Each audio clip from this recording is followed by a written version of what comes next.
Vice President Joe Biden says he expects Guantanamo Bay terror prison to close before he and President Obama leave office. Opponents of that move say it's not going to happen. Pentagon producer Lucas Tomlinson looks at the final months of a battle that has been waging since day one of the Obama presidency. That is my hope and expectation. The vice president answering whether the Guantanamo Bay Military Detention Center will be closed by the time President Obama leaves office. One GOP senator had a one-word answer: nope.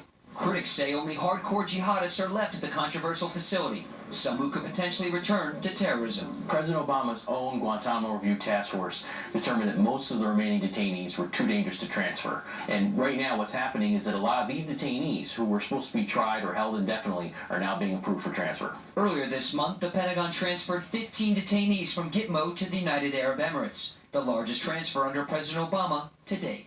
Of the nearly 800 prisoners held at Gitmo since 2001, 61 remain, 20 now eligible for transfer. The Republican chairman of the House Armed Services Committee reacted to the vice president's comments in a statement to Fox News, quote, "The only people who want to bring terrorist detainees to our shores are President Obama and Vice President Biden. That is the reason that bipartisan majorities have consistently acted to prevent them from being transferred here."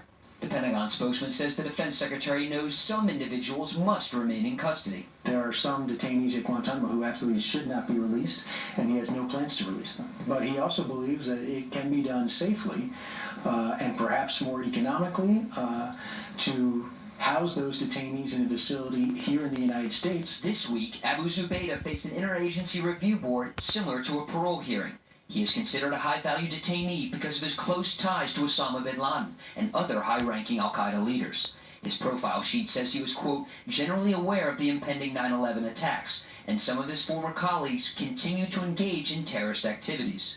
The review board will determine Abu Zubaydah's fate in the coming months. Brett? Lucas Tomlinson at the Pentagon. Lucas, thank you. More on this with the panel. Up next, what if Bernie Sanders held a revolution and nobody stayed? First News with some of our Fox affiliates around the country are covering tonight. Fox 19 in Cincinnati, where 3 people have died and more than 60 heroin overdoses this week.